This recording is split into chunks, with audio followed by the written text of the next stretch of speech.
नमस्कार दोस्तों, स्वागत है आप सभी का अपने यूट्यूब चैनल जी के बैंक की तिटा में। आज की जो हमारी इंडियन पॉलिटी की जो सीरीज़ है उसमें आज 27वां लेक्चर है।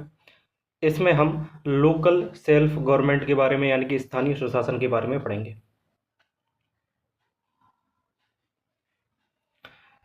स्थानीय स्वशासन भारत में क्यों ज़रूरी था और जब हमारा देश आज़ाद हुआ स्वतंत्रता के बाद उस समय ये क्यों नहीं जुड़ पाया, इसके बहुत से कारण बनते हैं। इन सभी चीज़ों के बारे में जितने भी तथ्य बनेंगे और स्थानीय स्वशासन की शुरुआत भारत में सबसे पहले किस व्यक्ति ने की, किस व्यक्ति को इसका जनक कहा जाता है, जिसने शुरुआत की होगी वही इसका जनक कहा जाएगा, सीधी सी बात है। और इससे संबंधित हम जो महत्वपूर्ण प्रश्न बनेंगे उनको देखेंगे। स्थानीय स्वशासन में हमें दो टॉपिक में पढ़ने हैं, यानी कि दो पार्ट्स में हम इसको डिवाइड करते हैं। पहला आ जाता है पंचायत, ठीक है, जिसमें आपका ग्रामीण स्तर आता है। दूसरा आ जाता है नगर पालिकाएं, जिसमें आपका थोड़ा शहरी क्षेत्र आता है। यानी कि इन दो चरणों में हम स्थानीय स्वशासन को पढ़ेंगे। आज की जो पहली वीडियो है वो आपकी स्थानीय स्वशासन को डिस्कस करेंगे, उसके बाद थोड़ा सा हम ओवरव्यू लेंगे, यानी कि हम पंचायतों के बारे में और नगर पालिकाओं के बारे में थोड़ा सा जानेंगे। अगली जो हमारी वीडियो रहने वाली है उसमें हम डिटेल से हम पढ़ेंगे नगर पालिका और पंचायतों के बारे में। चलिए शुरुआत करते हैं। बात करते हैं भारत में स्थानीय स्वशासन की। सबसे पहले जानिए कि स्थानीय स्वशासन आखिरकार है क्या। तो इसकी परिभाषा है शासन की ऐसी व्यवस्था जिसमें निचले स्तर पर लोगों की भागीदारी होती हो। यानी कि एक शासन की ऐसी व्यवस्था है जिसमें निचले स्तर पर लोगों की भागीदारी होती हो। जैसे मान लीजिए आपका केंद्र में क्या क्या है, तो केंद्र में आपका केंद्र सरकार है, ठीक है। उसी तरीके से आपका राज्य में क्या है, तो राज्य में आपकी राज्य सरकार है। तो ये केंद्र और राज्य की जो सरकारें हैं ये निचले स्तर पर जो लोग हैं मौजूद, जैसे आप ग्रामीण क्षेत्रों में किसी गांव की बात कर लें तो वहाँ के जो मुद्दे हैं वो ग्रामीण क्षेत्र के, वो वहाँ के आसपास के लोग, वहाँ पर रहने वाले लोग उस चीज़ को अच्छे से समझेंगे। तो इसीलिए निचले स्तर पर लोगों की भागीदारी की शुरुआत करने के लिए आपका स्थानीय स्वशासन शब्द जो है ये बना, ठीक है। बात करते हैं इसके इतिहास की ओर चलते हैं। सबसे पहले इस व्यक्ति को जान लीजिए, रिपन, ठीक है। ये एक ब्रिटिश अधिकारी थे, ठीक है। स्थानीय निकायों को शक्तिशाली बनाने का कार्य इन्होंने सर्वप्रथम किया, इसीलिए इनको किस नाम से जाना जाता है, तो इनको स्थानीय स्वशासन का जनक कहा जाता है। तो रिपन को क्या कहा जाता है, तो स्थानीय स्वशासन का जनक कहा जाता है। फोटो में देख सकते हैं। इन्होंने शुरुआत किस तरीके से की, तो इन्होंने जिला स्तर पर जिला बोर्ड का निर्माण किया, यानी कि जिला स्तर पर एक जिला बोर्ड का निर्माण किया जिससे कि जिला स्तर की जितनी भी समस्या है उनको देखा जा सके, ठीक है। और तालुका बोर्ड का निर्माण किया। तालुका बोर्ड क्या था, तो तालुका स्तर पर तालुका स्तर जो था वो एक इस तरीके का स्तर था, ये कई गांवों को मिलाकर एक स्तर बनता था जिसको तालुका स्तर कहा जाता था।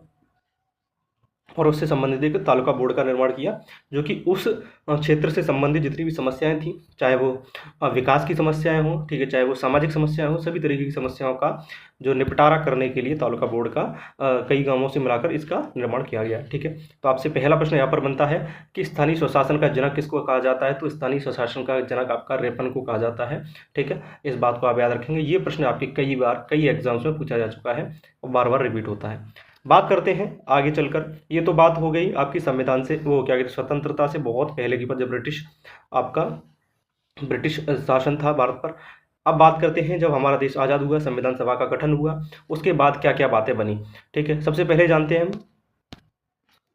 हम जानते हैं आपका स्थानीय स्वशासन को लेके आपके दो विचारधाराएं सामने आई। एक थी गांधी विचारधारा, दूसरी थी अंबेडकर विचारधारा। जो गांधी विचारधारा के जो लोग थे ये स्थानीय स्वशासन के समर्थन में थे। ये लोग चाहते थे कि स्थानीय स्वशासन जो है वो अस्तित्व में आए, जिससे कि गांव के जो निचला स्तर है, निचले स्तर पर आपका विकास हो सके और भी चीज़ें हो सके। लेकिन अंबेडकर विचारधारा के जो लोग थे ये इसके समर्थन में नहीं थे। उनका ये कहना था कि ग्रामीण स्तर पर वही आदमी इस स्थानीय स्वशासन में भाग लेगा जो पहले से ही मजबूत है। जैसे मान लीजिए कोई गाँव का एक अमीर व्यक्ति है, तो अगर वहाँ पर चुनाव होता है तो उसका वर्चस्व रहेगा। इस तरीके की जो विचारधारा थी वो अंबेडकर की विचारधारा थी। ये दो विचारधारा थी, तो इन दोनों को आपने समझ लिया। गांधी विचारधारा ये समर्थन में थी, अंबेडकर विचारधारा इसके समर्थन में नहीं थी, ठीक है। आगे हम बात करते हैं। तो ये एक बहुत बड़ा मुख्य कारण रहा कि इसको शुरुआत से ही संविधान में दर्जा नहीं मिला, क्योंकि इसमें थोड़े से विवाद चलते रहे, नहीं तो इसको शुरुआत से ही ऐड कर दिया जाता अगर इस तरीके के विवाद नहीं होते। आगे हम बात करेंगे अब इससे महत्वपूर्ण आपका डीपीएसपी में यानी कि नीति निर्देशक तत्वों में आपका बहुत ही महत्वपूर्ण अनुच्छेद है जिसको कहते हैं अनुच्छेद 40। इसमें क्या है तो ग्राम पंचायत के गठन का इसमें जिक्र किया गया था शुरुआत से, ठीक है, इस बात को आप ध्यान रखेंगे। यानी कि ये अब इसमें क्या है, डीपीएसपी को समझिए। मौलिक अधिकार जो थे आपके अनुच्छेद 12 से 35 के बीच में मैंने आपको पढ़ाए थे मौलिक अधिकार, वो क्या है, सरकार उन बाध्य है उन चीज़ों को लागू करने के लिए। लेकिन जो चीज़ें डीपीएसपी में है यानी कि राज्य के नीति निर्देशक तत्वों में है, राज्य बाध्य नहीं है कि वो चीज़ें सभी उपलब्ध कराए। तो ठीक है, तो ये ग्राम पंचायत का गठन इसमें दे दिया गया था, अब ये राज्य के ऊपर रह जाता है, ठीक है, वो करता है कि नहीं करता है, ठीक है। इसके बाद बात करते हैं, अब हम धीमे धीमे इतिहास पढ़ेंगे, जो आपका इतिहास है स्थानीय स्वशासन के अस्तित्व में आने का, उस इस इतिहास को पढ़ते हैं। तो सामुदायिक विकास कार्यक्रम आपका इसकी शुरुआत की गई, तो किसके द्वारा की गई, तो इसकी शुरुआत पंडित जवाहरलाल नेहरू ने 1952 में की। इसका उद्देश्य क्या था, तो गांव का सामाजिक एवं आर्थिक विकास करना इसका मुख्य उद्देश्य में से एक था। ये आपका सामुदायिक विकास कार्यक्रम आपका कई एग्जाम्स में पूछा जा चुका है। तो कब शुरुआत की गई, तो इसकी 1952 में इसकी शुरुआत की गई। किसके द्वारा की गई, तो पंडित जवाहरलाल नेहरू ने। उद्देश्य आप समझ ही गए होंगे, ठीक है। ये जो गांव में सामाजिक और आर्थिक विकास करने के लिए इसका गठन किया गया, यानी कि शुरुआत की गई, लेकिन ये उतना कारगर नहीं हुआ। फिर धीमे धीमे कुछ समितियों का निर्माण हुआ, उन समितियों ने अपनी अपनी रिपोर्ट यानी कि अपना अपना विचार रखा, यानी कि सरकार के सामने कि इस तरीके से आप इसमें देखो। समिति क्या क्यों बनती है, मान लीजिए कोई विषय है, उस पर सरकार चाहती है कि हम इस पर कानून या कोई भी चीज़ बनाना चाहते हैं, तो वो एक अच्छे पढ़े लिखे लोगों की, जिसमें अच्छे अधिकारी होते हैं, उनकी एक समिति बनाएगी। फिर वो उस विषय पर जांच करेंगे, उसकी अच्छाइयों को बुराइयों को सब चीज़ों को अच्छे से देखेंगे। फिर उसके बाद वो एक रिपोर्ट देंगे जिस पर सरकार थोड़ा सा मतलब सरकार के फिर हाथ में रहता है वो उसको लागू करे या सरकार को पसंद आए ना आए। तो इस तरीके से समिति का काम रहता है। तो एक बहुत ही महत्वपूर्ण समिति बनती है बलवंत राय मेहता समिति। इसका गठन 1957 में किया गया। इस समिति ने अपनी रिपोर्ट में निम्न सुझाव दिए। तो इस समिति ने क्या क्या सुझाव दिए, तो सबसे पहला जो सुझाव था इसका था लोकतांत्रिक विकेंद्रीकरण, यानी कि इसे समझिए। इसने क्या कहा, लोकतांत्रिक विकेंद्रीकरण, यानी कि जो आपका शासन है उसको विकेंद्रीकरण करने की इसने बात कही। केंद्र के हाथ में है, राज्य के हाथ में, इसी तरीके से वो चाहता था कि जो निचले स्तर पर भी है इसको बांटा जाए, यानी कि एक आदमी के केंद्र में, यानी कि केंद्रीकरण ना हो आपका लोकतंत्र का। इस तरीके से इसने कुछ बात कही बलवंत राय मेहता समिति ने। बात करते हैं इसका जो दूसरा सुझाव था वो था आपका त्रिस्तरीय संरचना। इसने एक त्रिस्तरीय संरचना का सुझाव दिया। इसमें आपका जिला स्तर पर जिला परिषद, खंड स्तर पर पंचायत समिति और ग्राम स्तर पर आपका ग्राम पंचायत होने का इसने इस तरीके से एक प्रारूप दिया कि आप इस तरीके से एक स्थानीय सुशासन ला सकते हैं जो कि कारगर हो सकता है। यानी कि ये रिपोर्ट सौंपी बलवंत राय मेहता समिति ने। ये जो रिपोर्ट थी वो सरकार को काफ़ी ठीक लगी, काफ़ी अच्छी लगी। तो इसी के आधार पर आपका आगे राष्ट्रीय विकास परिषद, जो आपकी राष्ट्रीय विकास परिषद थी, द्वारा बलवंत राय मेहता के सुझावों को स्वीकृति दी गई। ठीक है, यानी कि सरकार ने क्या किया, जो बलवंत राय मेहता के जो सुझाव थे उनको स्वीकृति दे दी और इसको लागू करने के आदेश दिए। अब एक बात को आप ध्यान रखिए, नोट में आप देखेंगे राज्य सूची के अंतर्गत पंचायती राज को रखा गया। जो आपका पंचायती राज का जो विषय है इसको किसके अंतर्गत रखा गया, तो ये इसको राज्य सूची के अंतर्गत रखा गया। यानी कि इस पर कानून बनाने का अधिकार किसके पास था, तो राज्य के पास था। कोई राज्य अगर उसको चाहे कि हम पंचायती राज व्यवस्था अपने राज्य में लागू करना चाहते हैं तो वो कर सकता है, नहीं चाहे तो नहीं कर सकता। केंद्र का कोई दबाव नहीं रहने वाला है, इस चीज़ पर आप ध्यान रखेंगे। बात करते हैं अब जो पहला राज्य था जिसने पंचायती राज को लागू करने का काम किया तो वो था राजस्थान। राजस्थान का एक जिला है नागौर जिला और उसमें एक गांव था बगदरी में सर्वप्रथम 2 अक्टूबर 1959 को इसको लागू किया गया और आंध्र प्रदेश इसे लागू करने वाला आपका दूसरा राज्य बना। अब देखिए 2 अक्टूबर को ही क्यों किया गया, मैंने आपको बताया था जो आपका स्थानीय सुशासन था उसके पक्ष में कौन थे, तो गांधी जी इसके पक्ष में थे। तो उनका जन्मदिन होता है 2 अक्टूबर को, तो उसी दिन 2 अक्टूबर 1959 को आपका राजस्थान के नागौर जिले से आपका पंचायती राज की शुरुआत की गई पहली बार। दूसरा राज्य बना आपका आंध्र प्रदेश। अब इसके अलावा कई और भी समितियां थी जिन्होंने अपनी रिपोर्ट सौंपी सरकार को। ठीक है, इसमें से एक बहुत ही महत्वपूर्ण थी 1977 में अशोक मेहता समिति। ठीक है, ये मोरारजी देसाई इस समय प्रधानमंत्री थे, इनके कार्यकाल में इसने क्या किया, इसने द्विस्तरीय स्तर बनाने का सुझाव दिया।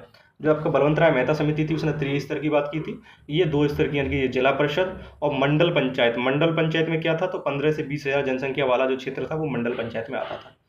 इस समिति ने पंचायती राज संस्थाओं को संवैधानिक दर्जा देने को कहा, यानी कि वो ये पहली समिति थी जिसने कहा कि हम पंचायती राज को संवैधानिक दर्जा देंगे। अभी तक संवैधानिक दर्जा किसी ने नहीं दिया है। ठीक है, क्योंकि जब हमारा संविधान बना था तब इसको उसमें नहीं जोड़ा गया था। ठीक है, तो बाद में ये थोड़े फैसले समितियों द्वारा दिए जा रहे हैं। तो ये समिति आई, इसने कहा कि हम इसको संविधान में दर्जा देंगे। ठीक है, तो ये मोरारजी देसाई की सरकार की बात है। उसके कुछ टाइम बाद मोरारजी देसाई की सरकार गिर जाती है और इंदिरा गांधी दोबारा प्रधानमंत्री बनती है, तो ये समिति आपके ठंडे बस्ते में चली जाती है। मान लीजिए कोई अगर सरकार है, उसके द्वारा कोई कार्य किया जाता है, तो सीधी सी बात है, नई सरकार बनेगी तो उन कार्यों को बनने वाली नई सरकार ठंडे बस्ते में डाल देगी। ठीक है, आगे चलते हैं। अब देखिए, समझिए, आपके प्रश्न से बहुत ही महत्वपूर्ण प्रश्न बनता है, पंचायती राज से संबंधित प्रमुख समितियां। पंचायती राज से संबंधित बहुत प्रमुख समितियां हैं। इसमें से पहली है आपकी GV.K. राव समिति, जो कि 1985 में आई थी। LM सिंघवी समिति, ये 1986 में आई थी। थुंगन समिति, ये 1989 में आई थी।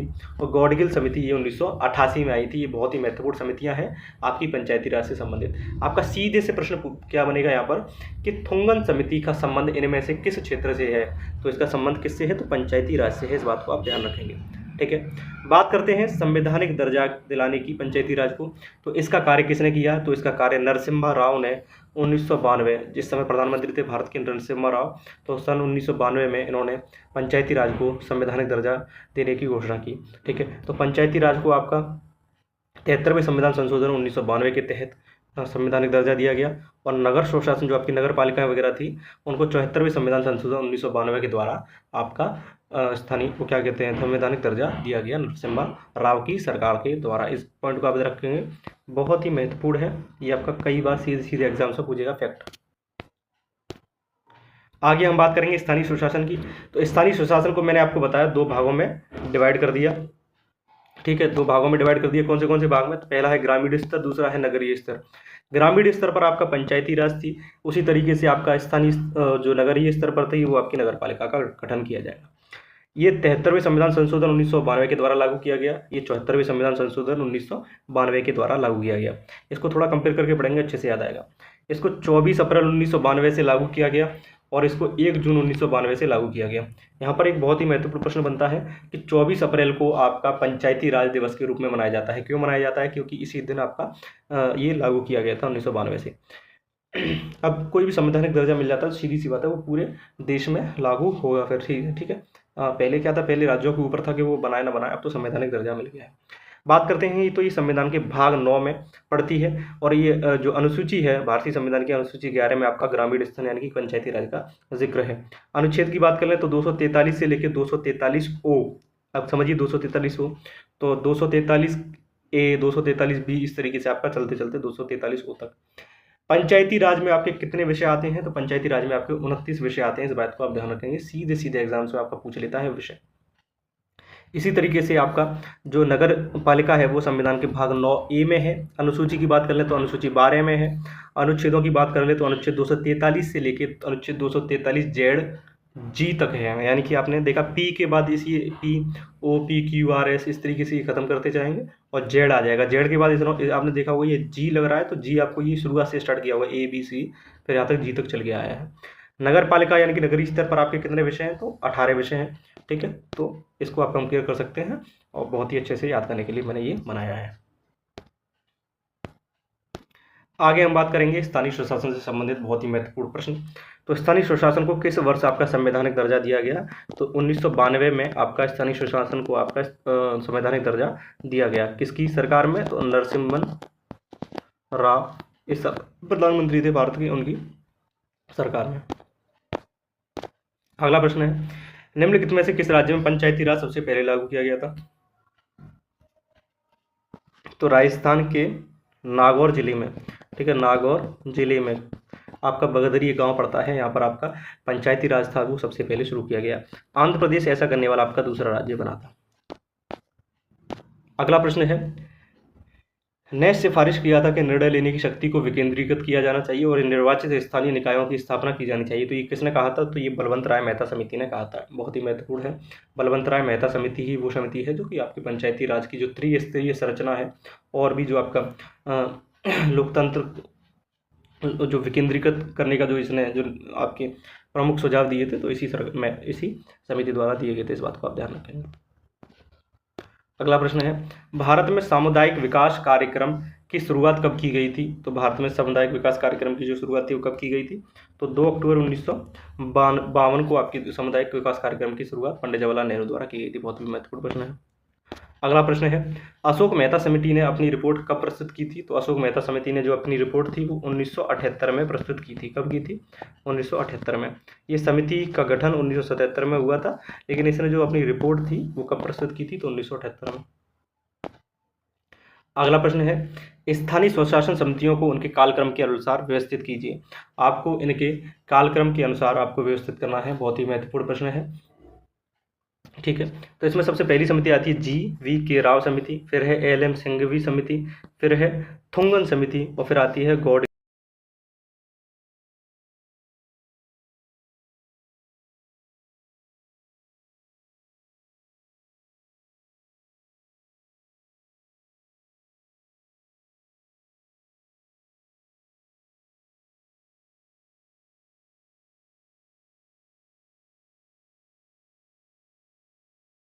शासन था।